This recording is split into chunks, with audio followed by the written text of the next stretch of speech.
분명한 것 같고 이거를 문장을 이제 낱개로 퍼올린 거 아니에요? 지금 낱개로 퍼올려가지고 여기다 지금 콜렉션으로 엮었단 말이에요. 사도 요한이. 그러다 보니까 어떤 현상이 일어나냐면 이게 이제 역사 교훈서인지 아니면 일개개인들에게 얘기하는 건지 이게 혼돈이 오는 거예요, 이제. 그리고 네 명의 천사들에게 이제 얘기했다 그러고 주어가 바뀌어요. 갑자기 예수님이 얘기한 거로 일곱 촛대 가운데를 거니시는 이로 바뀌어요, 갑자기. 그러니까 이게 본인이 지금 굉장히 지금 내가 볼 때는 나는 지금 이걸 지금 이 사도 요한뿐만 아니라 사도 요한뿐만이 아니라 뭐 견해를 달리할 수도 있는데, 근데 사도 요한뿐만 아니라 이 12사도님들 다 이제 글을 쓰실 때 토트넘이 생각나더라고요. 9번 손흥민을 놔두고 서로가 그냥 골대에서 골을 넣으려고 애쓰는. 그러니까 이 사복음서가 나왔는데 스승님께서 직접 얘기하시고 갑자기 그냥 난타전이 시작되는 거죠. 그냥 깊지도 않은 지식들이 나가는데 내가 볼 때는 그러니까 이런 것들이 결과서는 왜 이런 현상들이 일어났을까? 다니엘이랑 에스겔보다 이게 수심이 너무 얕거든요. 이게 요한계시록이 너무 얕은 이 요한계시록이 맨 말미에 적혀져 있을까? 이걸 보면은 성경은 이제 종이 서 있고 종이 실을 움직이기 때문에 창세기가 가장 깊을 수밖에 없다. 그런 결론에 도달하는 거예요. 내가. 이게 성경은 우리 일반 책들은 시작이 끝 맺은 말을 향해서 가는데 그래서 갈수록 깊어지는데 성경은 이미 끝났단 말이에요. 이미 빠라 동사로 끝났고 모든 66권이 창세기를 향해서 가기 때문에 창세기가 가장 깊다. 공중에 새가 나오고 그냥 뭐 육축이 나오고 이게 일반인이 뽑아낼 수 있는 문장들이 아니라는 거죠. 내가 볼 때는. 그러면서 이제 사도 요한께서 이제 반모섬에서 애쓰셨는데 오늘 이제 나갈 것들이 다 그런 것들이에요. 이제 이게 과거에 일어났던 역사 예언서를 낱개로 문장으로 퍼올렸다. 그래가지고 콜렉션으로 엮어버렸단 말이에요. 그러니까 이제 우리가 이제 이거를 번역함에 있어서 막 자꾸 끊겨요, 이게. 그래서 이제 이걸 갖다가 이 지시대명사나 인칭대명사를 받아주기가 굉장히 고난도다. 이게 아주 힘들다. 아주 번역할 때 내가. 예.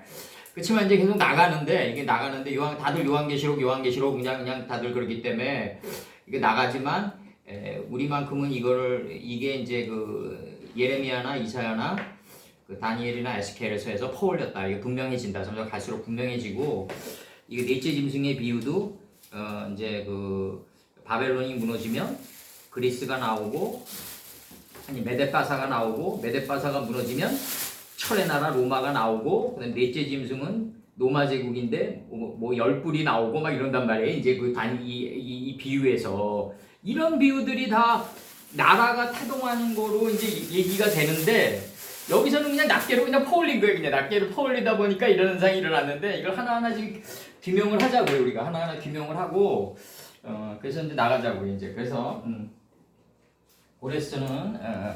고레스는 이제 뭐냐면은 곰과 같은 거예요. 이제 곰과 같은 거로 나오죠. 이제 고레스는 곰으로 나오죠. 이제 요걸 내가 왜 하냐면 메데메네 테켈 우바르신 때문에 하는 거예요. 그것도 꽃발이 이루어진단 말이에요. 예언이란 거는 이제 이루어지기 위한 게 예언인데 요한계시록은 뭘 이루었는지를 모르겠어요. 내가 솔직히 번역을 하면서도 그냥 개개인이 각기 종류대로 자기가 하나님의 뜻으로 받아들일 수밖에 없다. 그래서 잘못 해석하면 큰일이다. 잘못 해석하면 큰일, 우호적인 해석을 하면 큰일이다. 난 이렇게 보고 있는 거예요 지금. 그래서 고레스는 어린 시절 이제 숲 밑에서 이제 이 메대왕 아하수에로의 왕의 궁전에서 자라나게 돼요. 이 고레스가 어린 시절에 메대왕 아스트로 아베스의 궁전에서 자라나게 된다. 아게스의 궁전에서 자라나게 된다. 아스트 아게스의 궁전에서 자라나게 된다. 궁전에서 자라나게 됨에 따라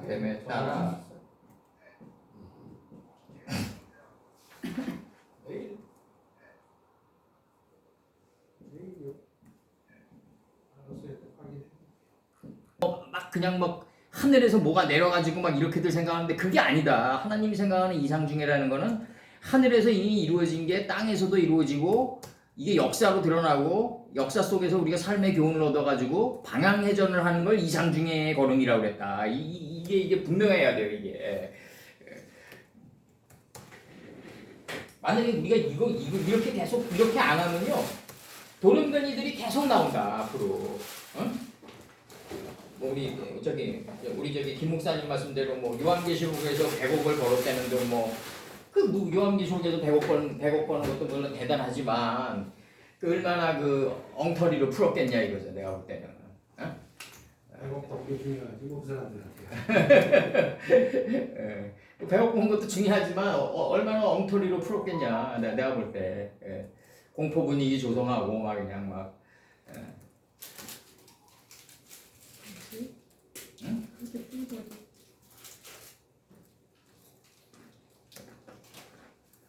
뭐 이장님이는 100억은 아니고 일어났는지도 모르는 상태의 이 문장들이 계속 나가고 있다는 거죠 지금. 이게.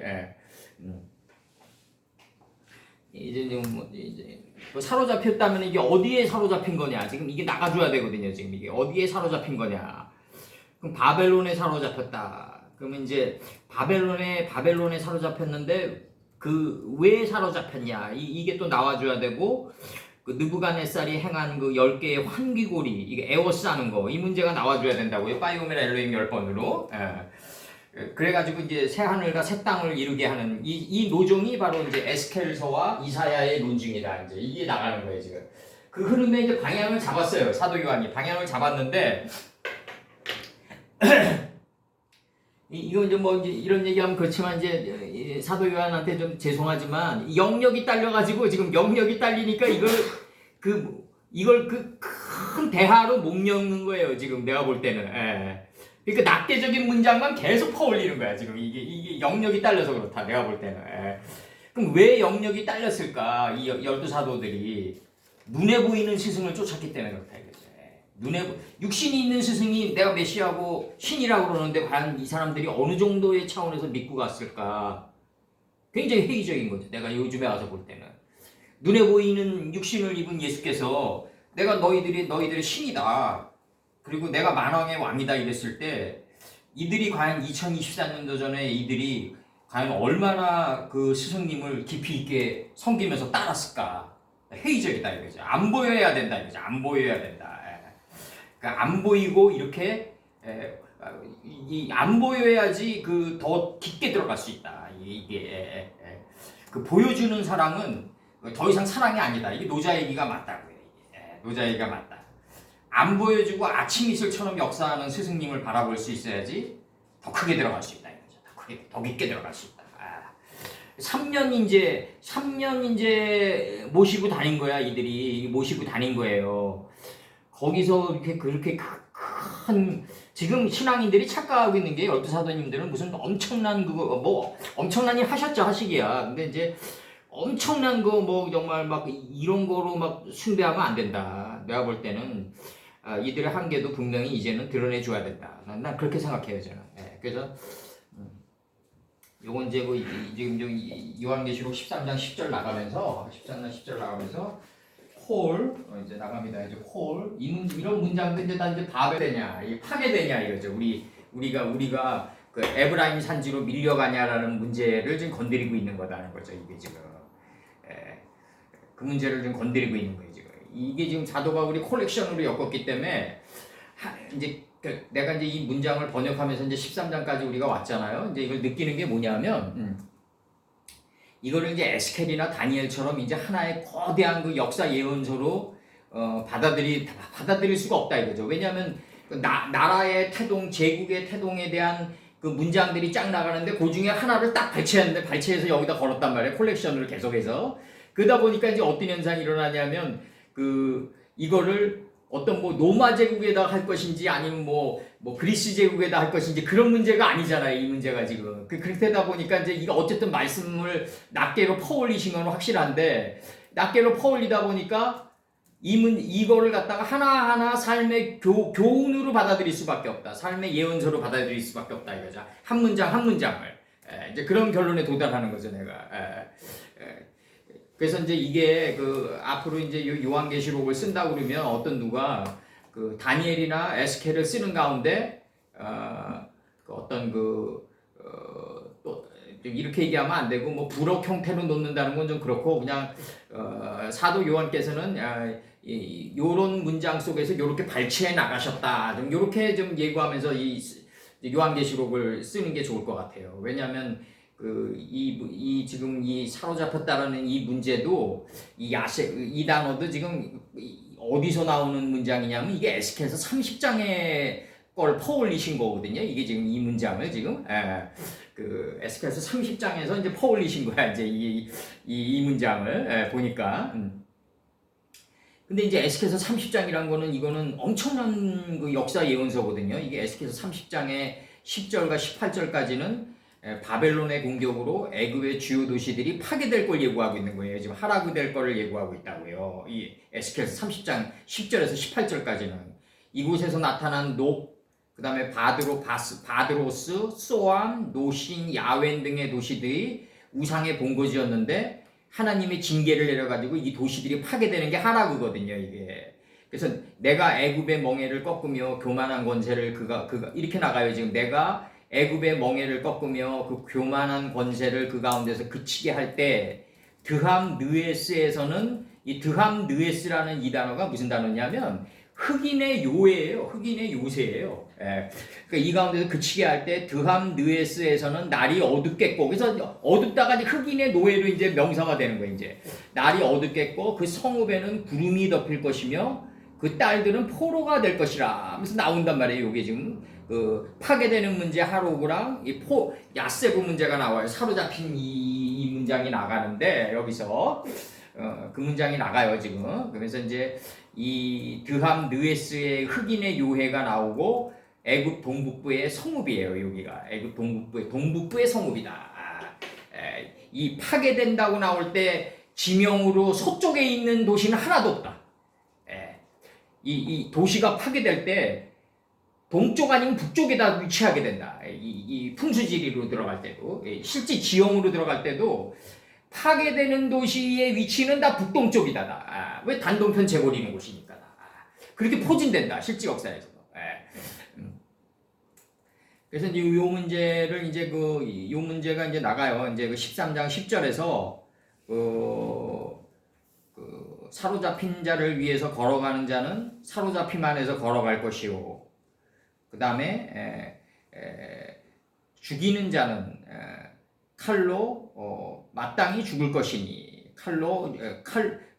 죽이는 자는 칼로 죽이는 자는 마땅히 죽을 것이니 이렇게 나가는 거죠. 이제 하라고 문제를 건드리는 거죠. 칼에 죽을 것이니 이제 그 성도들의 믿음과 인내가 경고히 쌓은 인내가 빠제 안에 있다 이렇게 치는 거예요. 이 사도 바울이 여기서 깊게 들어갔죠. 이제 여기서 깊게 들어갔는데 빠제 문제를 건드렸고, 근데 이제 사도 바울이 아주 그냥 부분적으로 청론적으로 굉장히 깊게 들어간 게 계세요. 이분이. 근데 이제 그 시간이 너무 없었다. 시간이 너무 없었기 때문에 이 문제가 바드로스, 소안, 노신, 야웬의 도시들이 파괴될 거라는 거, 여기서 삶의 교훈을 얻어가지고 이게 개개인으로 각기 종류대로 요한계시록으로 받아들여야 된다.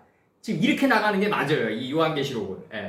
요한계시록을 역사 예언서로 본다거나 뭐 이렇게 볼 수가 없어요. 왜냐하면 그 깊이가 너무 없거든요. 그렇게 보면 깊이가 너무 없고 분량이 너무 없다. 그리고 콜렉션의 예언서다. 그렇게 지금 이런 결론에 도달하는 거죠. 이제 여기서. 그래서 이제 여기 들어가면 이제 여기 들어갑니다. 요한계시록 1장 13장 10절. 사로잡힌 자를 위해서 걸어가는 자는 걸어간다 이거죠. 걸어갈 수밖에 없죠. 이제. 왜냐면 빠지 안으로 걸어갈 수밖에 없다. 빠지 안으로 사로잡힌 데. 그러니까 이게 양이 있는데 어디에 걸렸다? 수풀에 걸렸다 있죠. 뿔이 수풀에 걸렸다. 이럴 수밖에 없다는 거죠. 사로잡힘 안에서 걸어갈 수밖에 없다. 의미적으로 지금. 그 사로잡힌 자를 위해서 걸어가는 자는 사로잡힘 안에서 걸어갈 수밖에 없다. 칼로 죽이는 자는 마땅히 칼에 죽을 수밖에 없다. 이 문제 이게 뭐냐면 제세페로 창세기 5장 1절에 가인이 아벨을 찔러 죽이니까 제세페로 토레오토 아담의 이름들의 계보가 쭉 나간단 말이에요. 이 이름들의 계보가 우리를 덮치니까 이게 소돔이 고모라를 덮친 게 된단 말이에요. 소돔의 영이 홍해 고모라를 덮치고 감람새 잎사귀가 벗겨지면서 이제 덮쳐지는 거죠. 이제 그 안에 있다 이거죠. 그 안에 있다. 이름들이 덮쳐오는 그 안에 있다. 그 속에서 우리들이 성도들의 믿음과 인내가 쌓아져야 된다. 그렇지 않으면 성도가 아니라는 거예요. 믿음도 없고 인내도 없다고 보는 거예요. 하나님은 지금 이렇게 보시는 거라고 지금. 일단 사도 바울의 논증은 이제 사도 요한의 논증은 이제 여기 요렇게 이제 우리가 해석을 하고 사도 요한께서 내가 볼 때는 빠제 문제를 건드리는 데까지 왔다. 근데 이 빠제가 뭐냐? 이 문제가 이제 해결을 못 하시는 거지. 이제 이 문제를 못 제시하는 거지.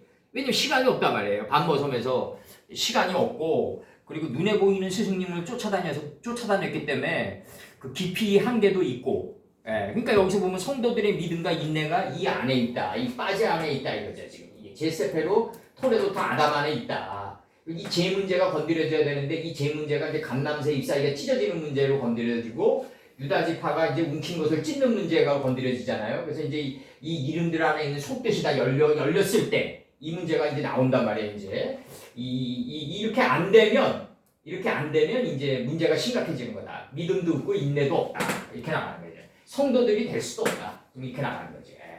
이거 이제 에스겔서에서 이제 퍼올리셨는데 요거를 에스겔의 이제 흐름 따라 이제 가는 거예요. 이사야의 논증과 에스겔의 흐름 따라 가는 거예요. 이게 사도 중에서 에스겔의 흐름 따라 다니엘의 흐름 따라 그래도 빠제 문제를 건드리려고 애썼던 거는 사도 요한뿐이었어요. 내가 볼 때는.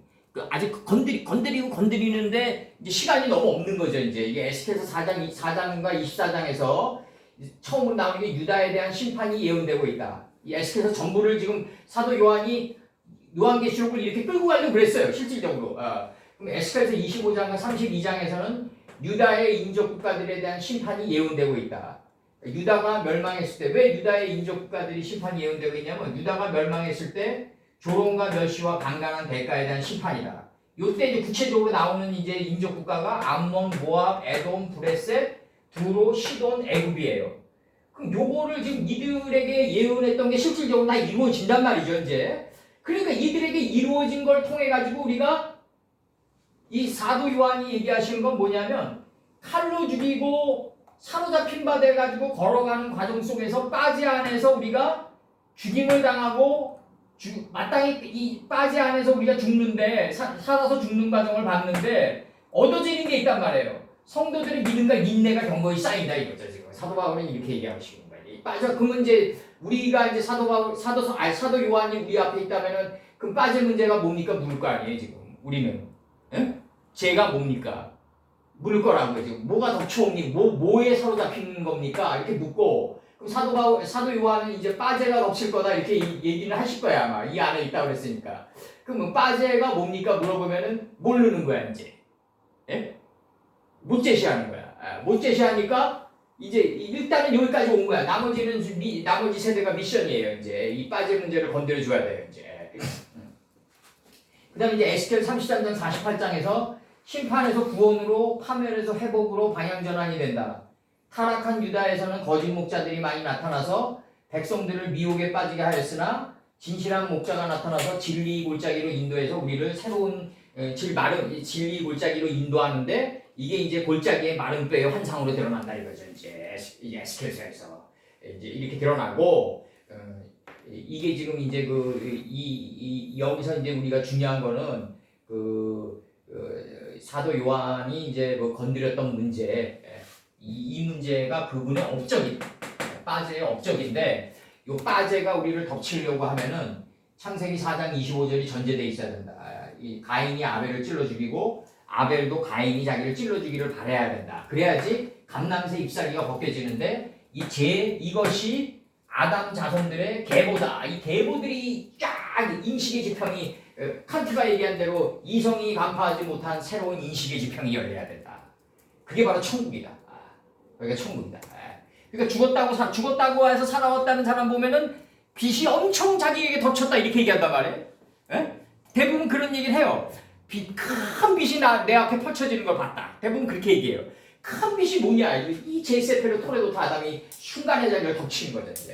이게 덮친다. 그래서 이제 요게 이제 여기서 이제 문제가 이제 사로잡힌 문제가 나오는데 이게 세비라는 문제가 나와요. 요거 이제 파싱 좀 들어가자고요.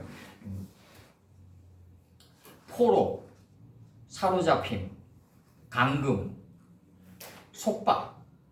우리가 그러니까 이 문제를 지금 역사 예언서를 읽고 역사를 읽는 사람들은 바벨론과 로마와 그리스와 메데바사의 포로가 됐다 이렇게 생각하면 안 되는 거죠 우리가. 왜냐하면 우리는 창세기 1장 2절에 포로가 된 자들이다. 누아우 엘로힘이 그러니까 우리 이 창세기 1장 2절에서 그 땅은 혼돈스럽고 형태가 없는데 텅 비어 있는데 이미 꽉 차 있다. 이게 바로 혼돈, 허무, 흑암이다. 흑암은 빛을 담은 그릇이다. 요 세 개가 하나님의 영이다. 요 세 개가 하나님의 영에서 기품의 샘 위에서 올라오면서 영이 되는데 이 영의 목적은 뭐냐면 우리들의 자아의 수면을 품어가지고 하나님 가라사대 10번을 보내려고 그러는 거다. 그럼 하나님 가라사대 이 10번으로 에워싼 게 누구냐면 느부갓네살이다. 느부갓네살이다 이거죠. 그러면 내가 항상 얘기하지만 느부갓네살이 큰 용인데 그 큰 용이 남방 유다를 에워쌀 때 그 큰 용의 그 정보교 안에 담긴 하나님의 더 큰 뜻을 읽을 수 있어야 된다. 요렇게 못 읽으면 그 요한계시록을 읽고 에스겔을 보고 우리가 다니엘을 보는 의미가 사라진다. 그래서 출애굽기 12장 29절 지금 들어갑니다. 밤중에 여호와께서 애굽 땅에서 모든 처음 난 것 곧 위에 앉은 바로의 장자로부터 옥에 갇힌 사람의 장자까지와 생축에 처음 난 것을 다 치심해. 그러니까 이제 생축에 처음 난 걸 다 치니까 이제 초태생이 드러나는데 그 초태생이 바로 예수님의 뜻이란 말이에요. 이제 이게 에스겔서 12장 11절 또 말하기를 이렇게 나가요. 에스겔서 12장 11절에서 또 말하기를 나는 너의 징조라 내가 행한 대로 그들이 당하여 사로잡혀 옮겨갈 것이라. 그러면 이 사로잡혀서 옮겨간다는 이 말씀이 이게 지금 이제 우리가 이제 궁극적으로 우리가 그 사로잡힌 바 된 거는 뭐냐면 하나님 가라사대 10번에 사로잡힌 바 됐다. 그리고 아담 자손들의 계보의 이름들 안에 있는 10번의 이름들에 사로잡혔다. 그래서 이제 다리 세 개를 놓는 게 셈함 야벳이니까 이 셈함 야벳으로부터 이제 민족이 방사돼 나갔다. 지금 이건 사실이죠. 이제 이건 신화와 사실이 다 맞물리는 지점들이죠. 이런 지점들이. 그러면서 이제 이게 이제 에스겔서 30장 10절에서는 여기 사로잡혀입니다. 사로잡혀. 에스겔서 12장 11절에서는 그 다음에 이제 이 사로잡힌 자를 위해서 그러니까 걸어가는 자는 이 사로잡힌 바를 깨닫기 위해서 걸어가는 거죠. 이제 사로잡힌 바를 위해서 내가 왜 사로잡힌가를 깨닫기 위해서 이제 사로잡힌 안에서 걸어갈 수밖에 없는데 이 목적은 뭐냐면 칼로 죽이게 된다는 거죠. 내가 죽음을 맞이하게 된다. 원래 내가 가지고 있는 모든 형태는 다 파괴된다. 내 정신까지, 내 정신의 이미지화 시켜놓은 형태까지 다 파괴된다. 요 파괴돼가지고 얻어지는 게 뭐냐? 바로 인내와 믿음인데 이게 성도들이 가지고 있는 이 아주 중요한 가치다. 이게 성도들의 믿음과 인내가 이 안에 있느니라. 이 빠지 안에서 걸어가면서 사로잡힌 바 돼가지고 걸어가면서 빠지 안에 있는 뜻의 칼에 의해서 다 죽는다 이거죠. 다 죽는다. 그래서 얻어지는 게 믿음과 인내가 얻어지는 거다. 좀 이렇게 나가는 거예요. 지금 사도 요한께서는. 그럼 빠제가 뭔데 이 문제를 지금 이제 우리가 물으면 못 제시할 거다. 왜냐하면 자료도 부족했고 시간이 너무 없었을 것이다. 내가 볼 때는 그렇게 보고 있는 거예요. 지금. 그래서 에스겔서 30장 10절과 18절까지는 바벨론의 공격으로 애굽의 주요 도시들이 파괴될 것을 예고하고 있다. 그런데 이곳에 나타난 바드로스, 소안, 그 다음에 신, 야웬 등의 도시들은 우상숭배의 본고지였다. 그래서 하나님이 징계를 내려 이 도시들을 하락을 시킨다. 이게 파괴시킨다 이거죠. 이제 파괴시킨다. 물론 내 안에 있는 우상들도 다 파괴되겠죠. 이제 다 파괴돼 나가겠죠. 그래서 이제 그래서 이제 에스겔서 이제 그 30장 10절에서 논증이 나가는데 이게 뭐냐면 내가 애굽의 멍에를 꺾으며 그 교만한 권세를 그 가운데서 그치게 할 때 드함 느에스에서는 날이 어둡겠고, 그래서 이제 이게 흑인의 요새가 되는 거예요. 드함 노에스에서 날이 어둡겠고 그 성읍에는 구름이 덮일 것이며 그 딸들은 포로가 될 것이라, 이렇게 나가는 거예요. 이제 포로가 될 것이라. 우리가 이제 궁극적으로 이제 우리가 이제 결국은 누구의 포로가 되냐? 하나님 가라사대 10번의 포로가 될 수밖에 없는 존재들인데, 그게 이 면들의 세계에서 역사로 드러날 때는 정복자의 포로가 되는 형태로 드러나게 된다.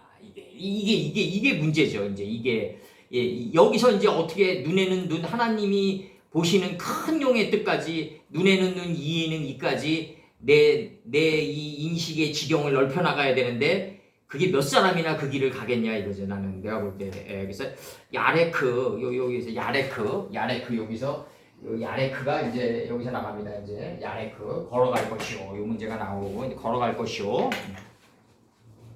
옛날에 많이 했기 때문에 테라는 이제 쫓다, 인도하다, 보내다, 떠나다, 이끌다, 따르다, 준행하다, 동행하다. 제세페로 토레도트가 아담 자손들의 계보가 우리를 인도하는 거죠. 그거를 사로잡혀가지고 지금 끌고 가는 거를 묘사하고 있어요. 창세기 11장 31절과 이제 32절에서 뭐라고 나오냐면, 이게 11장 31절이 이게 멋있는 게, 데라가 그 아들 아브라함과 하란의 아들 그 손자 롯과 이렇게 나가요. 그 자의 부인이죠. 이제 그 자의 부, 아브라함의 아내 사레를 데리고 이제 그 자의 부죠. 이제 하란의 아들 그 자의 부니까 이제 자는 아브라함이고 부는 사라가 되는 거죠. 이제 사라를 데리고 갈대아 우르에서 떠나 갈대아라는 이 단어가 이제 저거잖아요. 이제 카사드잖아요. 카사드.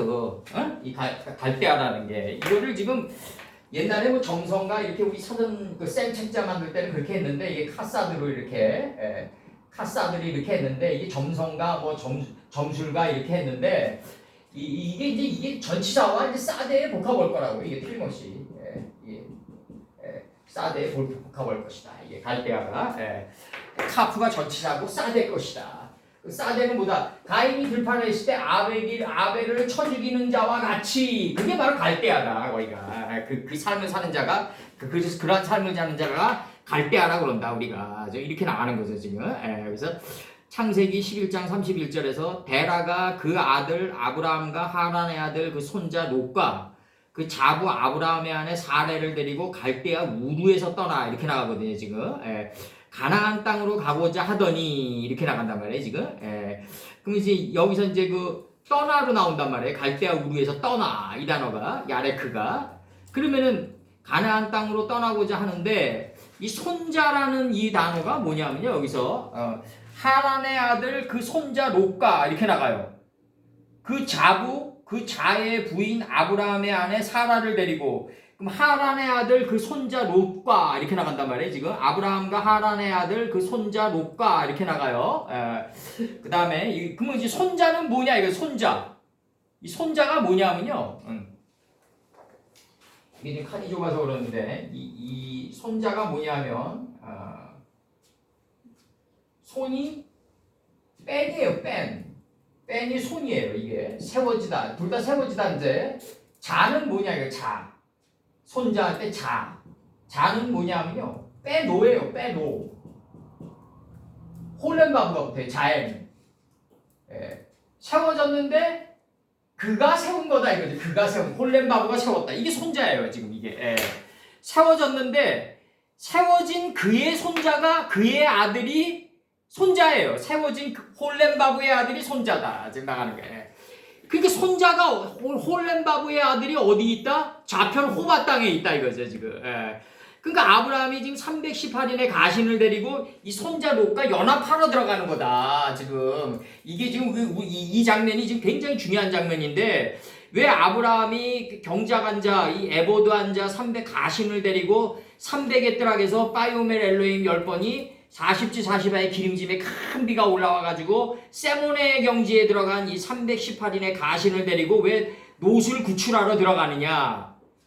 노를 구출하러 들어가는 게 아니라 녹과 하나가 되기 위해서 들어가는 거다. 손자 녹과. 손자는 뭐다?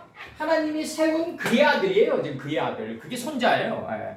하나님이 세웠는데 홀렌바브의 아들이다 이거죠. 이게 롯이에요. 이게 손자. 이거 잘 쪼개야 돼요. 이거 아주. 창세기 11장 31절에 예. 그 야사브는 거류하였으면 돼요. 거류하였으면. 예. 그리고 요게 포로의 포로.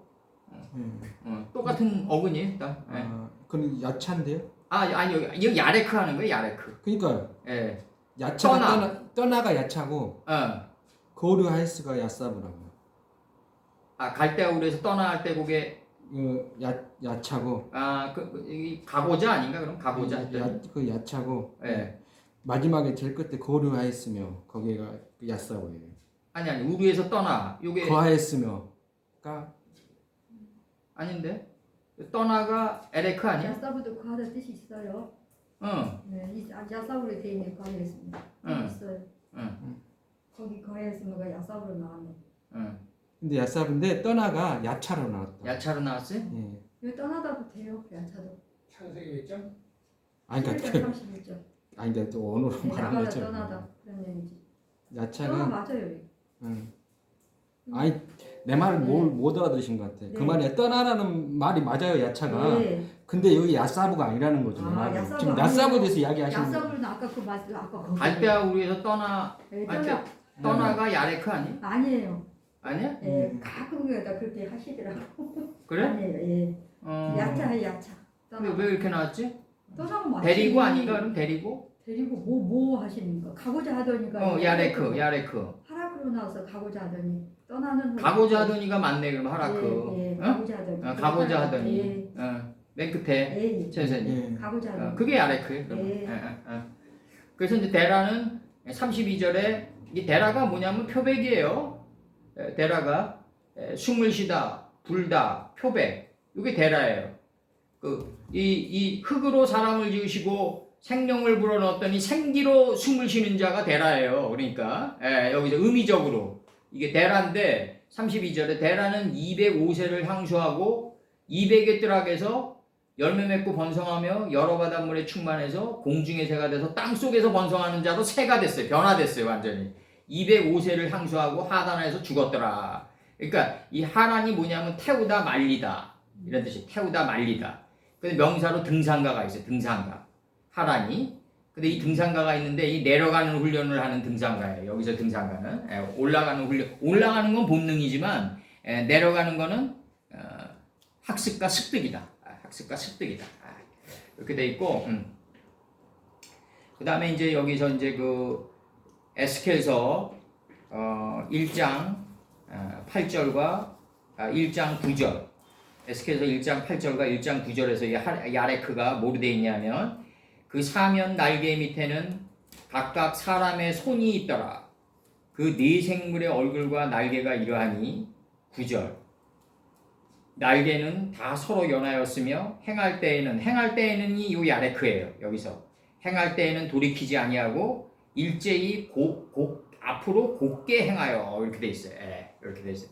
그러니까 이게 지금 그 네 생물의 얼굴과 날개가 이러하니 날개가 서로 연하였으며 이 연하여다가 헤브론이에요. 헤브론.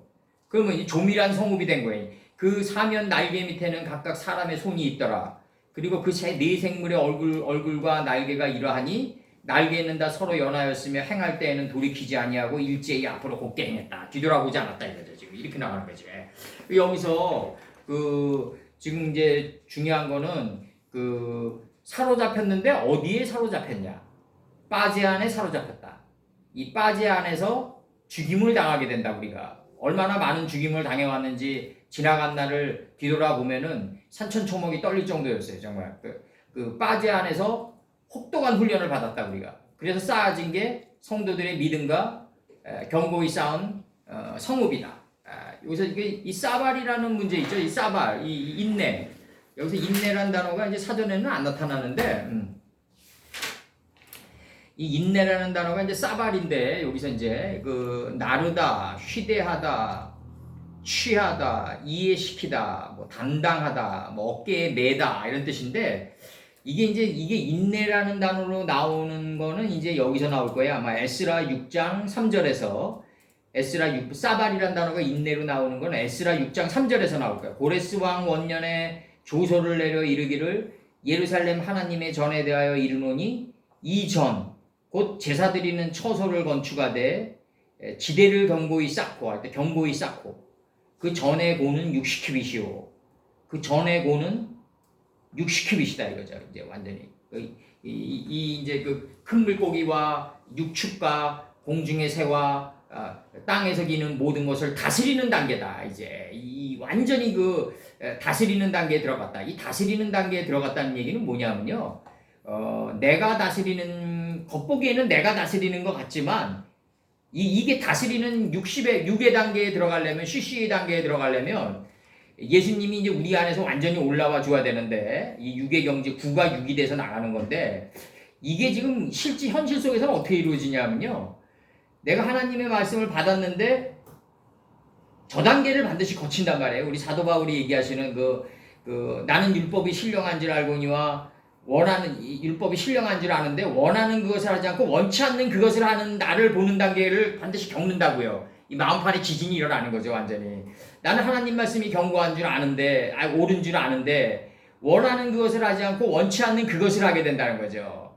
그러니까 자꾸 이제 죄는 벗고자 함이 아니라 덧입고자 함이라는 그 사도 바울의 말씀이 이제 맞단 말이에요. 이제 덧입는데 어디로 덧입어 들어가냐? 빠지의 문제로 덧입어 들어가는 거란 말이에요. 이게 지금 계속해서 오늘 내가 잘못했지만 말씀 안으로 계속 덧입어 들어가면 그 사도 바울의 말씀은 이제 그런 식으로 받아들이는 사람이 많죠. 오늘 내가 죄를 사함을 받고 또 내일 죄를 저하면 또 사과하라 하나님께 이런 식으로 받아들이는 자들이 많은데 그게 아니라 그 죄를 지면 질수록 하나님의 막벨라구란으로 다니엘이 들어갔던 사자구란으로 계속 들어가다 보면 언젠가는 우리가 예수님의 뜻만 남는다. 하나님의 뜻만 남는 걸 하나님과 예수님의 뜻만 남는다. 그게 60큐빗이란 말이죠. 이제 경고히 쌓고 그 전에 고는 60큐빗이고 광도 60큐빗으로 하고 이렇게 된단 말이죠. 이제 큐빗이란 건 지혜의 길이다. 이제 지혜의 길이고 여기서 이제 우리가 이제 현실적으로는 이제 사도 바울 단계에서 이제 나는 원하는 것을 하지 않고 원치 않는 그것을 하면서 이제 공고한 자로다 불쌍한 자로다 그냥 마음의 탄식이 일어나는데 이게 이제 점점 막벨라구란으로 들어가고 사자구란으로 들어가면 들어갈수록 어떤 현상이 일어나냐면 뒤돌아보게 된다는 거죠. 노새 아내처럼 여기 에스겔서에서 1장에 나오는 것처럼 날개가 서로 6날개가 서로 연하여 이 단계는 뭐냐면 헤브론 땅에 거해가지고 이제 뒤돌아볼 필요가 없는 앞으로 직진하는 단계고 그 전 단계는 뭐냐면 내가 뒤돌아보니까 하나님의 말씀을 내가 적용받고 나갔을 때랑 내 생각을 적용하고 나갔을 때랑 이 공가가 분명해진다. 물의 끓음처럼. 그래가지고 내 생각을 적용하고 나갔을 때의 결과를 내가 분명히 알게 되니까 이제 하나님의 말씀을 적용하려고 애쓰게 된다. 우리가 기도하고 그 단계를 거치게 되는 거다. 이게 단번에 고가 60큐빗이고 내가 반드시 쓴 내 존재의 그 일어설미 60큐빗이고 그 다음에 느호봇이 된 정말 싹게오가 이룬 내가 마음의 광장이 이 마음의 광장 60큐빗에서 웃는 자가 이차크 아니에요? 이삭 아니에요? 안에서 웃는 자. 속에서 웃는 자. 이게 사라가 갔던 영역이란 말이에요. 이게 광도 60큐빗으로 하고 이 단계가 단번에 이루어지지 않는다. 그래서 여기서 지금 예레미야가 5장 7절 우리 열조는 범죄하고 없어졌고 우리는 그 죄악을 담당하였나이다. 그다음에 창세기 49장 15절에서 그는 쉴 곳을 보고 좋게 여기며 토지를 보고 아름답게 여기고 어깨를 내려 이제 짐을 메고 앞지 아래서 섬기시로다. 이게 익사가 얘기했던 거나 스불론에게 얘기했던 거 아닌가? 이게 지금 그렇게 생각되어지는데 이게 49장 15절이요. 이사야 46장 7절에서 그것을 들어 어깨에 메어다가 그의 처소에 두면 그것이 서서 있고 거기서 능히 움직이지 못하며 그에게 부르짖어도 능히 응답치 못하며 고난에서 구하여 내지 못하리라. 이렇게 내 어깨에 메어다가 이게 책임을 지는 거로 지금 묘사되고 있단 말이에요. 여기서 이제 세켐 성읍의 모든 남자들이 할례를 받아야 되는 거죠. 여기 어깨에 메어라는 요 삶을 살게 되면 반드시 디나가 덮치게 된다. 매 순간 빛과 어둠을 날카롭게 구분하는 디나라는 성체가 덮친다. 그래가지고 이 어깨에 메어지는 이 짐이 점점 가벼워진다. 이게 세켐성과 이제 디나가 강간해가지고 세켐성의 모든 남자들이 할례를 받는 순간이에요. 이제 하나님의 말씀이 정사가 내 두 어깨에 있어서 책임지는 삶을 살아가는 자는 디나를 볼 수밖에 없다. 디나를 강간할 수밖에 없다. 맞이할 수밖에 없다. 분별력이 뛰어나진다. 우리 쉽게 얘기하면. 그래서 여기서 이제 여기까지 지금 여기서 성도들의 믿음과 어깨에 메어진 이 책임이 이 안에 있다. 지금 사발이 책임이에요. 책임. 어깨에 그 두 어깨에 짊어진 나의 그 메어진 그게 이 안에 있다. 빠지 안에 있다. 너 자체에게 있는 게 아니라 이 빠지 안에 있느냐 나간다고. 빠지 안에 있다. 하나님의 말씀이 덮치니까 이제 하나님의 말씀이 우리를 가볍게 만든다. 지금 가볍게 만든다. 짐을 매는 이 책임감이 어디 있다 하냐면 빠지에 있다 얘기한다고요. 그래서 우리를 도우시는 거는 뭐다? 여호와의 이름 아니다 이거죠. 여호와의 이름 아니 바로 여자다. 여자. 여자가 조투, 제, 그 다음에 이 계속 이렇게 나가는 거예요. 이 순서대로. 하나님의 이름 안에, 내가 항상 얘기하지만 이병철 회장이 기흥 안에 담긴 뜻, 요만한 그릇이 흥하는 것입니다. 요 뜻이 바로 여자다. 요 뜻이 바로 여자다. 뜻이 여자다. 이 여자가 바로 여자가 덮쳐야 된다. 나를 다 덮쳐야 된다. 그래서 내가 봄에 이제 13장 11절 또 다른 짐승이 땅에서 올라오는데 새끼양같이 두 뿔이 있고 용처럼 말하더라. 지금 이런 문장들이 지금 내가 항상 얘기한 대로 그 철의 사자와 같고 바벨론 제국이고 공과 같고 고레스의 메사 바다 제국이고 그 다음에 이 사이에 세 갈빗대가 페르시아 제국이란 말이에요. 이제 이 사이에 세 갈빗대는 뭐다? 페르시아 제국이 정복한 바벨론, 무디아, 애굽 요 세 나라를 가리키는 걸 이 사이에 세 갈빗대라고 했다. 역사적으로 완전히 이루어지는 거예요. 완전히 이 예언이 지금. 그 다음에 이제 7장 6절에서는 표범과 같은 것이 있는데 이것이 알렉산더 대왕의 그리스 제국이 태동하는 거고 7장 8절에서 넷째 짐승은 이제 철인데 이 다리가 철 같다고 그러거든요. 이제 그 열뿔은 여기서 열뿔을 가지고 있다. 이게 이제 결국 이제 그 로마 제국이 가지고 있는 열뿔인데 이제 요게 이제 제국의 특성을 가리키는 특성으로 나타나는데 이런 문제들을 지금 그 하나의 거대한 대화 예언서에서 이게 하나의 거대한 흐름으로 얘기를 못 하시고 낱개로 그냥 문장을 발췌하다 보니까 이게 사도 요한의 이제 이 말씀도 낱개로 발췌했다 그래도 살려줘야 되는 거거든요. 이게 말씀이기 때문에 그러다 보니까 이제 고민을 하고 기도를 하면서 각기 종류대로 삶의 예언서로 받아들이게 될 수밖에 없지 않냐. 지금 이렇게 나가는 거예요, 제가. 고육책이에요, 고육책. 저도 아주. 이 반모섬에서 이 문장을 발췌했는데 이게 그 거대한 제국의 태동과 그 제국의 특성을 설명하는 짐승들의 속성이었거든요, 이게. 근데 그렇게는 설명 안 하고 그냥 낱개로 하나 발췌해버린 거야, 하나씩. 그러니까 이제 이게 결국 가서는 이게 그 각기 종류대로의 그 삶의 교훈서로 받아들일 수밖에 없다. 지금 그렇게 결론을 짓는 거죠. 이제 버릴 수는 없고 감히 하나님의 말씀이니까 하나님의 말씀이 요만큼 찢어졌더라도 휴지통에 못 버리는데 제가 어쨌든 이 문장이 나갔는데 어떻게 버리겠어요, 제가. 그래서 고민 끝에 이 결론이 나는 거야, 내가 지금. 이게 지금. 그래서 요거 지금.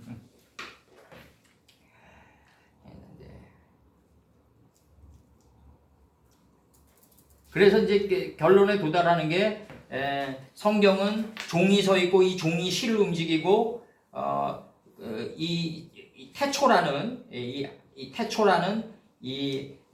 그 성경 66권이 페레시트 파라라는 이 하나님이 신들 속에 그가 천지를 창조했다. 하나님이 다 창조한 건데 그것을 향해서 가니까 제일 깊게 수심이 제일 깊은 게 창세기다. 이렇게 보는 거죠, 결국은. 창세기다.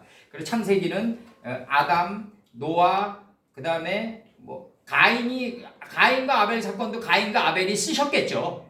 내가 볼 때는 쓰시고 노아도 쓰시고 아브라함도 쓰시고 이삭도 쓰시고 야곱도 쓰시고 요셉도 쓰신 이 작품이 이 간의 가족 관계에서 이렇게 내려오다가 모세가 이제 오경을 집대성하면서 이게 이제 자기 생각이 먼저 나가면 안 되잖아요. 이게 세모니까 그의 이름이니까 출애굽기가 그의 이름이 어디냐? 이게 창세기의 이름들이다. 지금 이게 나가는 홀렌바브의 이름들이다. 세모트가 이제 출애굽이잖아요. 이제 그러다 보니까 이게 출애굽이 먼저 창세기라는 거대한 물고기 뱃속을 갖다가 콜렉션으로 엮어가지고 먼저 제시한 거란 말이에요. 모세 선친이. 모세 선친이 무슨 그 노아 때 아브라함 때를 어떻게 알아서 썼겠어요. 그들이 이렇게 내려왔던 걸 엮은 거지 모세 선친이. 그래서 이제 요한계시록 13장 10절 11절 들어갑니다. 이제 11절 들어가요. 여기까지는 이제 요거는 지워도 됩니다. 이제 요거 찍으셨죠? 예. 1절과 2절과 3절 때문에 그렇다. 왜냐하면 두루마리를 정신의 창자에 채운 자가 인자다. 그래서 에스겔 선친을 인자라 그러는 거다. 이제 나가는 거예요. 이제 그 카렌이라는 요 단어 이 단어가 여호수아 6장 5절에서는 이제 양강나팔로 나오는데 양강나팔 양이라는 이치 안에 담긴 양의 이치를 영의 촉으로 깨달은 거죠. 영의 촉으로 깨달은 것을 두고 양각이라고 해요. 깨달은 것을 두고 양각이라 한다. 양각이라 한다. 근데 이제 여성들은 요 양각을 좀 잘못 사용하더라고. 내가 볼 때 어떤 남자의 마음을 이제 그 간파해가지고 어떤 그런 쪽으로 활용을 하는 것 같아. 내가 볼 때 여성들은 김 목사님. 거기에 대한 자부심도 있는 것 같아. 내가 볼 때. 약간은. 근데 내가 볼 때는 아무것도 아니야. 근데. 그건 생존의 본능이에요. 생존의 본능. 여자가 남자하고 살아갈 때 필요한 생존의 본능. 생존의 본능이다. 이게 이제 저기 이게 영의 촉이에요. 영의 촉. 그 여자는 남자를 관리할 수가 없거든. 영의 촉각. 촉각. 여기서 이제 여호수아 6장 5절은 이제 이 뿔이 어떻게 전개돼 나가냐면 제사장들이 양강나팔을 길게 울려 불어서 그 나팔 소리가 너희에게 들릴 때에는 백성은 다 큰 소리로 외쳐 부를 것이라. 방송되고 간다 이거죠. 그리하면 성벽이 무너져 내리리니 백성은 각기 앞으로 올라갈지니라 하시매. 여리고 성 이제 무너질 때 얘기하는 건데 여호수아 6장 5절에서 이 양의 양각에서 그 갑으로 나오는데 그 양 안에 담긴 뜻이 뭐냐면 내가 없고 작고 작아진 존재 아니에요, 이 양이. 근데 이게 이제 지명 이름으로 드러난 게 소할 땅이고 요한계시록에서 구약 창세기 19장에서 드러난 게 롯선친이 도달했던 소할 땅이고 이제 그 사도 요한께서 이제 그 요한계시록 1장에서 건드리는 아시아죠. 이제 아시아의 7교회 할 때 해 뜨는 곳이니까 소알이 해 뜨는 곳이니까 롯이 소알에 들어갈 때 해가 돋았더라 그러니까 요한계시록에서 나오는 아시아가 바로 우리식으로 얘기하면 지금 소알 땅이다. 근데 이제 실질적으로 그분들은 아시아를 어디로 얘기했냐면 스페인의 서머나 지역까지가 아시아였다 이렇게 생각해요. 그대로 그렇게 해서 예루살렘의 포교가 이제 사도행전이 전진되는 거예요. 그래서 사도행전의 이제 그 마지막을 찍기 위해서 아시아에 있는 7교회에게 스승님께서 이제 7 촛대 가운데를 거니시며라는 그 문장이 나가지 않았나 저는 그렇게 지금 추론하고 있어요 지금. 그래서 이제 나머지 문장들은 에스겔이나 다니엘이나 이사야나 예레미야에 있는 걸 갖다가 낱개로 퍼올려서 콜렉션으로 엮었다. 그러나 뭐 그 시절에 이 정도만 해도 어디냐. 그렇게 보는 거죠 제가. 그래서 그 앞문장에서 저기 스승님이 그 7 촛대 가운데를 거니시며 이런 표현들은 그 내가 항상 얘기했지만 그 알베르트 까미나 이런 사람들은 더 멋있게 쓸 수도 있어요.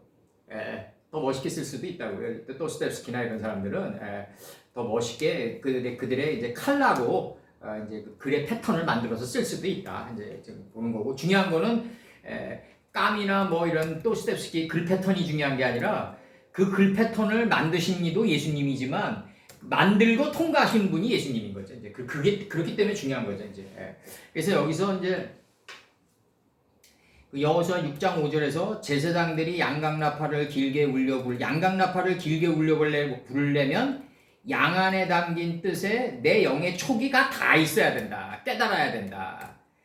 작고 작아진 존재다. 내가 없고 작고 작아진 존재에 이걸 양이라고 하는데 이 양의 이치를 내가 영의 촉이 깨달아가지고 나팔을 길게 부는 단계에 들어가야 된다. 그랬을 때 이게 큰 소리가 되고 외쳐 부르는 단계가 되고 완고한 내 마음의 성벽이 부서지는 단계에 들어간다. 이제 부서지는 단계에 들어간다. 그리고 여기서 이제 그 다니엘서 제가 요 읽어드리면 다니엘서 7장 1절을 읽어드리면 바벨론 왕 벨사살 원년에 이렇게 나가요. 바벨론 왕의 마지막 왕이 벨사살이었어요. 이게 결국 이제 찻잔 속에서 이제 느부갓네살이 이제 그 여호와의 전에서 딱 이제 기명과 이제 기구들을 가져왔는데 그 기구들을 수파티를 하는데 쓴단 말이에요. 이제 그래서 이제 바벨론 왕 벨사살 원년에 다니엘이 그 형상에서 꿈을 꾸며 뇌 속으로 이상을 받고 이 뇌 속이 뭐냐면 이 태초 속 아니에요. 태초 이게 뇌란 말이에요. 로시 안에 로시 속에서 이상을 받고 그 꿈을 기록하며 그 일의 대략을 진술하니라. 다니엘이 진술하여 가로되 내가 밤에 이상을 보았는데 이 이상이란 게 뭐냐면 하나님의 신화가 역사 속에서 드러나고 이 다니엘이나 에스겔의 예레미야나 이사야에서 일어났던 모든 역사적인 일들이 하나님의 뜻에서는 이미 이루어졌고 하늘에서도 이루어졌고 땅에서 이루어져야 되니까 이게 역사라는 모습의 옷을 입고 나타나는 거예요. 지금 이게 지금 하늘에선 이미 이루어진 거라고요. 다 끝난 거라고요.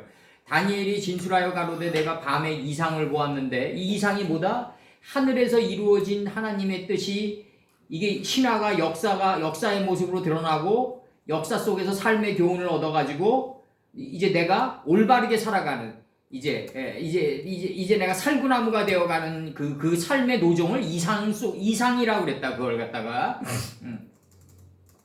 이상 속에서 이게 뭐 신비주의적인 거로 생각하면 절대로 안 된다. 이상을 보았는데 하늘에 네 바람이 그 바다로 몰려 불렀다 이거죠. 이 네 바람이 창세기 2장 9절에 나오는 보기에 좋은 나무, 먹기에 좋은 나무, 생명나무, 선악을 알게 하는 나무에서 나오는 네 바람이란 말이에요. 이게 지금 그 네 바람이 큰 바다로 몰려 불더니 큰 짐승 넷이 바다에서 나왔는데 그럼 다니엘은 이런 칼라로 얘기한 거예요. 지금 이런 칼라로 얘기하셔가지고 실질적으로 이게 대하 역사 예언서가 됐는데 요한계시록은 낱개로 퍼올려가지고 이렇게 짧게 매김질하다 보니까 이제 우리가 번역할 때도 굉장히 인칭이나 지명, 지시대명사를 받아주기가 힘들지만 그래도 이제 이게 이 대하 속에서 뼈 조각을 건져서 올려서 컬렉션으로 엮은 것도 말씀이기 때문에 이제 감히 두려워가지고 이거를 이제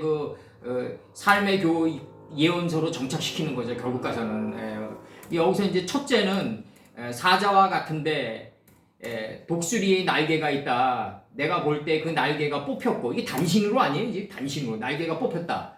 이게 이제 뽑혔다가 마광되어졌다. 그래가지고 이 날개가 단신으로란 말이에요. 여기서의 날개는 단신으로고 뽑혔다는 마광되어졌어요. 빛나고 마광되어진 걸 뽑혔다고 그러는 거예요. 빛나고 마광되어서 단신으로 있는데 그 단신이 뭐냐면 베레시트란 말이죠. 하나님의 뜻과 예수님과 나 여기에 존재하는 거죠. 이제 그 하나님과 예수님과 나 이 베레시트의 단신으로 있는 걸 갖다가 날개가 뽑혔다 그러는 거라고요. 땅에서 들려서 사람처럼 두 발로 서게 함을 입었으며 또 사람의 마음을 받았다 이렇게 나간단 말이에요. 지금 이게 지금 그럼 이 첫째는 뭐냐면 이 첫째가 뭐냐면 바벨론이란 말이에요. 바벨론 이 금의 제국이란 말이죠. 이제 이 첫째가 금의 제국이고 그 다음에 둘째가 이제 곰과 같은데 나가는 거 아니에요. 지금 이제 둘째는 곰과 같은데 이게 이제 저기 메데바사란 말이죠. 이제 이게 메데바사국에서 곰과 같은데 그것이 한편으로 들렀고 그 입의 이 사이에는 세 갈빗대가 있는데 이 세 갈빗대가 메데빠사의 고레스가 이제 그 세 갈빗대를 갖다가 페르시아 제국, 바벨론 제국, 무디아, 애굽 지방 요 세 개를 점령한 걸 세 갈빗대라고 그랬다고요. 지금 이 역사적으로 이게 하나하나씩 드러나는 거예요, 지금. 그래서 이제 이 세 갈빗대를 그 입의 이 사이에는 세 갈빗대가 물렸는데 그에게 말하는 자가 있어 이르기를 일어나서 많은 고기를 먹으라 하였으며 그 후에 본즉 이건 나중에 영적으로 다 어레인지 시킬 거예요, 이제. 그래서 이제 그에게 말하는 자가 있어 이르기를 일어나서 많은 고기를 먹으라 하였으며 그 후에는 내가 본즉 다른 짐승, 이 계승한 짐승이 나오는데 이 어나더 레벨이 또 나오는데 표범과 같은 것이 있는데 그 등에는 새의 날개 넷이 있다 이거죠. 이 궁창이 하늘의 경지에 들어갔고 눈을 들어 멀리 바라봐서 공중의 새가 된 날개가 이게 넷이 있다 이거죠. 그 짐승에는 머리 넷이 있으며 권세를 받았다 이렇게 나가요 지금. 그러면 이게 이제 셋째가 이제 이게 뭐냐면 그 표범과 같은 것이 있는데 이게 알렉산더 대왕의 그리스 제국이 나타남을 지금 예고하고 있는 거다. 그러면서 네 번째 이제 큰 철이 있어서 먹고 부서뜨린다. 그 이가 이제 철로 돼 있어서 먹고 부서뜨리며 발로 밟고 이 짐승은 전에 모든 짐승과 다르고 열뿔이 있다 이거죠. 이제 이 열뿔이 이제 그 열뿔을 가지고 있는 로마 제국이다. 이 하나님 가라사대 10번을 실현하는 거란 말이에요. 로마 제국이 알고 보면 정복욕을 통해서 지금 우리 식으로 얘기하면 이제 그런 거고 이제. 그래서 이게 지금 역사 예언서로 해가지고 요 네 개의 짐승이 이제 제국의 태동을 예고하는 건데 지금 이제 요게 이제 그 여기서는 이제 낱개로 퍼올려졌다. 계속 낱개로 퍼올려지는 거예요. 이제 뿔의 문제도 낱개로 퍼올려졌다. 그래서 이제 이거를 갖다가 이제 우리가 이제 어디서부터 뿔이 나왔냐? 이제 이 뿔이 수풀에 걸리는 이제 이 모리압 사건에서 이제 이 뿔이 이제 나오는 거고. 여호수아 때 이제 양강나팔의 의미로 나온다. 이제 그래서 빼엘에 짐승이 다른 짐승을 내가 보니 그 땅에서 올라오는데 그녀에게는 그 땅에서 다른 짐승이 내가 보니 그 땅에서 다른 짐승이 올라오는데 뭐 이렇게 그녀에게는 뭐가 있냐면 어린 양의 뿔들 같은 뿔들이 있고 그 다음에 용처럼 말하더라. 이게 돼 있단 말이에요. 용처럼 말하더라. 그녀는 여기서 받은 다른 짐승이죠. 이제 땅에서 올라온 다른 짐승을 그녀로 받은 거죠. 여기서 3인칭 남성 단수로. 그럼 이제 여기서 지금 이제 이제 그 창세기 22장 13절에서 이제 이 모리압 사건에서 한 수양이 뒤에 있는데 뿔이 수풀에 걸렸다. 이 66권의 사상의 수풀에 걸렸다. 이렇게 얘기한단 말이에요. 지금. 근데 용처럼 말을 한단 말이에요. 지금 이렇게 얘기한단 말이에요. 용처럼 말을 한다. 그래서 이제 이게 이제 그 이 뿔이 다니엘서에서는 10뿔로 나온다. 10뿔로 나오는데 이 노마의 이 치정 속에서 결국 하나님은 노마의 치정 속에서 파이오멜 엘로힘 10번을 어디서 완성한다? 골고다 운석에서 완성한다. 하나님 10번의 가라사대를 10뿔을 어디서 완성하냐면 로마 제국이 10뿔을 가지고 있는 게 아니라 이 하나님 가라사대 10번과 아담 자손의 계보의 10번의 이름과 십계명과 다윗의 10줄기파와 그 다음에 예수님이 그 데카볼리 지방을 지난 이 하늘 뜻을 어디서 완성하냐면 로마 제국의 뱃속 안에서 완성한다. 그래서 10뿔이 나오는 거다 이게 지금. 하나님 가라사대 10번을 갖다가 이 하나님 가라사대 10번이 지나면서 하나님 보시기에 좋았더라 7번 그대로 되니라 6번을 이루면서 만물의 경지에 들어간 이 지금 그 10뿔의 이 본질을 어디서 이루냐 하면 큰 철이빨을 가지고 있는 로마 제국의 뱃속 안에서 이루어낸다. 지금 이걸 좀 예고하고 있는 거죠. 이걸 예고하고 있다. 이걸 좀 예고하고 있고 여기서는 지금 이제 여기서는 그렇게 스케일이 큰 거를 얘기한 건 아니다. 그렇지만 각기 종류대로 우주보다 넓은 자기 마음 땅에서의 완성이라고 바라보면 이거를 지금 어떻게 바라봐야 되냐면 땅에서 또 다른 계승한 짐승이 올라오는데 그게 이제 어린 양의 뿔들 같은 뿔들이 있단 말이죠. 이 어린 양이 결국 데카볼리 지방을 지나는 어린 양이겠죠. 용처럼 말하고 아버지의 뜻을 대변하고 그녀에게는 이제 다른 짐승이 있는 걸로 올라오는 것을 보니 다른 짐승인 이제 여기서 다른 짐승이 땅에서 올라오는데 어린 양처럼 말하더라. 그러면은 어떠한 짐승이 올라오더라도 어린 양의 뿔들 같고 용처럼 말하는 그 본질을 볼 수 있어야 된다 이거죠 지금. 지금 이렇게 얘기하는 거예요 지금. 이거 우리가 끌어올리는 건지도 몰라 지금 어떻게 보면은 이 로마 제국이나 뭐 어떤 제국의 그 속성들이 올라오더라도 어떤 제국의 속성이 우리를 바운드를 가하고 억압을 하더라도 그 우리는 뭘 볼 수 있어야 된다. 어린 양의 뿔들 같은 뜻을 태초의 뜻을 볼 수 있어야 되고 그 어린 양의 그 뿔들 안에 있는 하나님의 더 큰 용의 그 말씀을 뜻을 볼 수 있는 경지에 들어가야 된다. 근데 이게 과연 가능하겠냐? 로마 제국이 말발굽 아래 있고 진짜 그리스의 말발굽 아래 있고 정말 진짜 하나님의 뜻을 실현할 수 있었던 그 짐승은 표범이죠, 표범. 곰이죠, 곰. 곰과 같은데 메다 빼사 자국에 이 사이에 새 갈빗대가 있는데 이 고레스 왕이 그 조소를 내리잖아요. 새 예루살렘을 건축하라는. 그래서 느부갓네살이 정기구 얼마를 다 걷어들인 메데도 앙메다궁에서 이 경비를 들어서 사용하고 서편 총독인 나떼네와 스달보스네에게 이 임무가 주어진단 말이에요. 동평 총독이 아니라 서편 총독에게. 하나님의 성전을 갖다가 건축하는 이 건축이 실질적으로 고레스 왕의 조소에서 나타나게 된다. 만약에 그렇게 된다면은 지금 예루살렘은 영적으로 보면 이란 거 아니냐. 난 그렇게 보고 있어요, 지금. 지금 이스라엘 거가 아니라 고레스 왕이 새 예루살렘을 건축하라고 명령을 내렸으니까 하나님을 통해서. 그러면은 이 바사 제국이 페르시아 제국이고 27년도에 이란으로 개정했으니까 지금 예루살렘은 이란 거 아니냐 이거죠. 하나님의 뜻으로 본다면. 만약 이 흐름대로 본다면. 근데 그렇게 부동산 개념으로 바라보지 않기 때문에 그렇게 된다 보면 또 더 블레셋들은 더 주장할 게 더 많아요. 블레셋은 폴리세트는 이거는 아담 선친이 떨어져가지고 66권이 세트돼 있는 땅이 예루살렘이다. 걔네들도 그렇게 주장할 거라고 지금 폴리세트니까.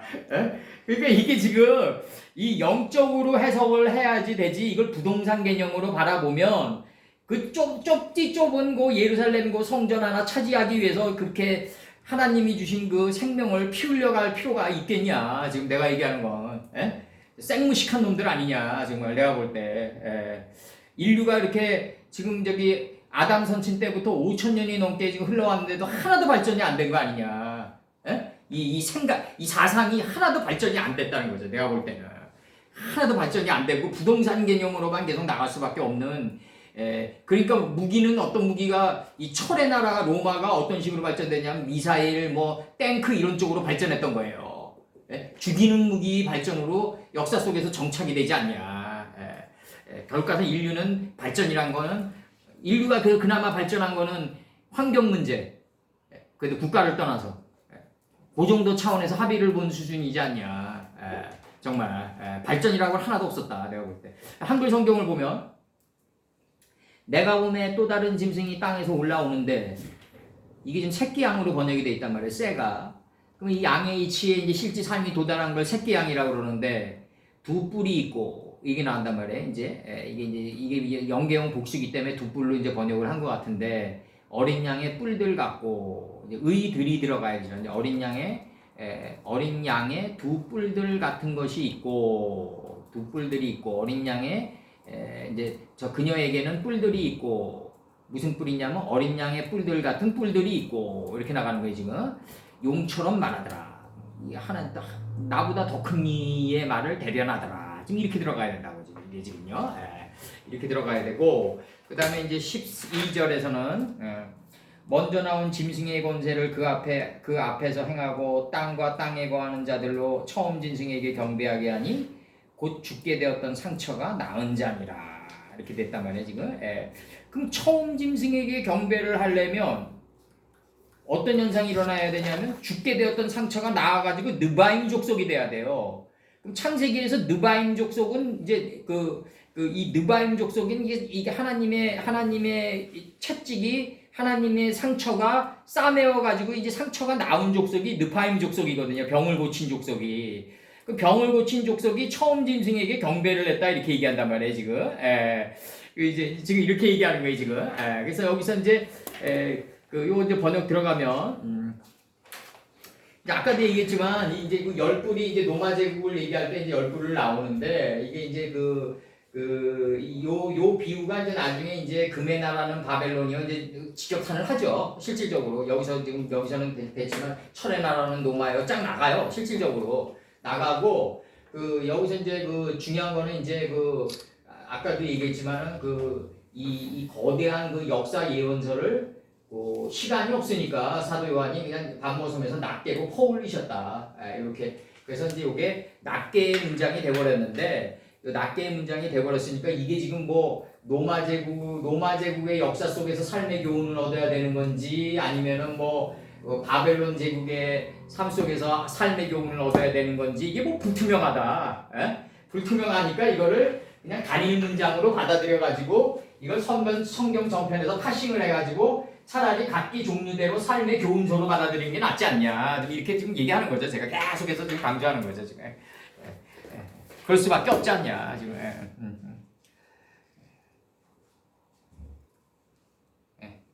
그다음에 이제 여기서 이제 번역 들어갑니다. 이제 13장 10절. 13장 10절. 12절. 12절. 12절.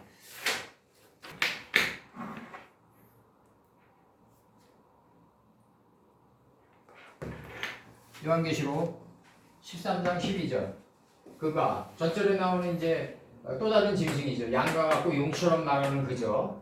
그가 그다음에 이제 그 짐승의 모든 가르침을 행하고 먼저 나온 그녀 앞에서 먼저 나온 그 짐승의 짐승의 모든 가르침을 행하고 그다음에 그녀 앞에서 성도들 앞에서 고침을 받은 전절에 이제 성도들 앞에서 들어오게 해서 그 땅과 그 땅에 거하는 자들로 그 처음 짐승에게 경배를 하게 하니 이렇게 나오는 거예요 지금. 그 땅과 그 땅에 거하는 자들로 들어오게 해서 처음 그 짐승에게 경배를 하게 하니 이 처음 경배를 하는 그 자들은 누구냐? 여기서 그 땅에서 그 땅과 경배들을 처음 그 짐승에게 경배를 하는 이 사람들은 누구냐? 죽게 되었던 상처가 고침을 받은 그녀인바, 죽게 되었던 상처, 그녀 자신인바 이렇게 하면 되겠네. 그냥 온 개념으로 바꿔가지고 그녀 자신인바, 죽게 되었던 상처가 고침을 받은 자니라. 그녀인바, 죽게 되었던 상처가 고침을 받은 자들이 바로 그 땅과 그 땅에 거하는 자들이 처음 나온 짐승에게 경배를 하는 이 자들이 죽게 되었던 상처가 고침을 받은 자들이다. 이거죠 지금 이렇게 나가는 거지.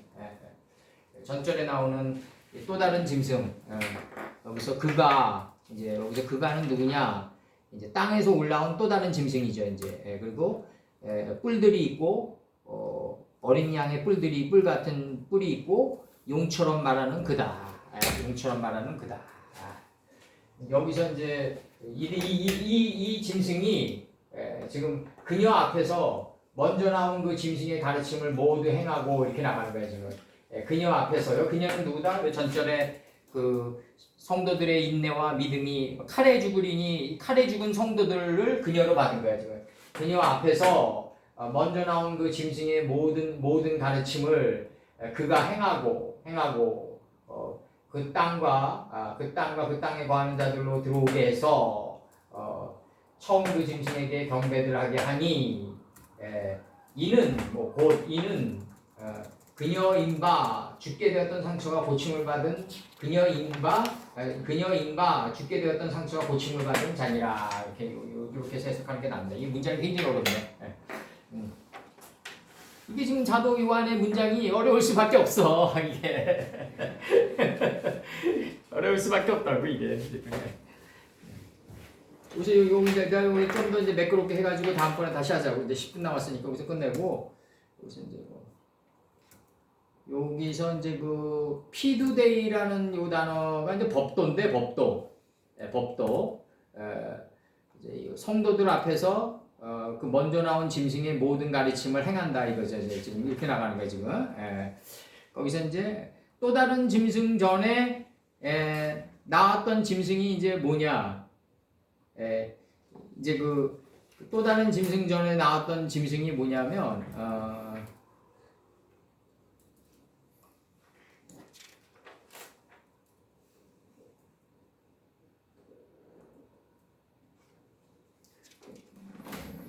여기서 이제 그 이제 내가 본 13장 2절에서 내가 본 짐승은 표범과 비슷하고 그 발은 곰에 발 같고 그 입은 사자의 입 같고 용이 자기 능력과 보좌를 그 큰 권세에게 주었다 이거죠. 요 짐승들 지금 표범, 곰, 사자 요 짐승들이 먼저 나온 짐승으로 여기서 묘사되고 있는 거예요 지금. 먼저 나온 짐승의 뜻을 지금 지금 그 앞절에 나오는 전절에 나오는 이 먼저 나온 그 짐승의 모든 가르침을 행했다 이거예요. 전절에 나오는 양과 같고 용처럼 말하는 그 짐승이 이 앞에 나온 표범 곰 사자의 모든 걸 행했다 이거예요 지금. 그래서 이제 성도들 앞에서 그 땅과 그 땅에 거하는 자들로 들어오게 해서 그 행한 바를 이제 깨닫게 한 거지. 들어오게 해서 안에서 들어오게 해서 그 처음 짐승에게 경배들하게 하느니라 이렇게 나가는 거예요. 처음 짐승의 뜻에 경배하는 거지. 뭐 표범과 곰과 사자의 이치에 이제 경배하는 거지. 이렇게 경배해야만 사자의 표범의 이치에 경배하고 곰의 안에 담긴 이치에 경배하고 사자 안에 담긴 이치에 경배했을 때 진정으로 느바임 족속이 된다. 일단 다 풀었어요. 다 풀고 먼저 나온 짐승은 저거예요. 저기 13장 2절에 나오는 그 13장 2절에 나오는 표범과 비슷하고 내가 본 짐승은 표범과 비슷하고 곰의 발 같고 그 입은 사자의 입 같은데 이게 지금 다 이게 뭐냐면 이 제국주의 태동을 얘기하고 있는데 여기서는 그런 의미가 없다고 지금. 그러니까 그냥 낱개를 그냥 문장 올린 거야. 그냥 컬렉션으로. 그러니까 이거를 지금 어떻게 바라봐야 되냐. 우리는 그렇게 바라봐야지. 우리는 이걸 제국주의 태동으로 바라보고 그 제국주의의 역사 속에서 우리는 삶의 교훈을 얻어가지고 살구나무가 돼가는 방식을 취해야지. 예를 들어서 저기 사도 요한은 이렇게 낱개로 퍼올렸더라도 우리는 그렇게 낱개로 공부하면 안 되는 거지. 거대한 에스겔과 다니엘의 흐름 속에서 이걸 다시 끄집어내서 삶의 교훈을 얻어내야 되는 거지. 일단 요거는 맞아요 지금. 요거는 먼저 나온 짐승은 표범곰 사자다. 움킨 것을 찢는 사자다. 요 짐승이 행한 거를 어린 양과 같고 용처럼 말하는 그가 다 행했다 이거지. 이 행함의 뜻을 들어오게 했다 이거지. 들어오게 했다. 안에서 40주 40회의 기름짐의 큰 비로 들어오게 했다. 떠올렸다. 그 땅과 그 땅에 거하는 자들로 들어오게 해서 처음 짐승에게 경배들하게, 처음 짐승이 담긴 그 하나님의 큰 뜻에 경배들하게 했다. 그래야지 고침을 받은 자가 된다. 다 풀었어요. 한번 더 풀자고 요거는. 그래서 한번 더 풀고. 조력은 다 됐어요. 설명만 하시면 돼요. 아니 이제 요거는 이제 각주 맞춰야지. 다음 주에 각주 맞추고 삶의 원리를 떠내야지 또. 설명만 하시면 돼요. 애쓰셨어요.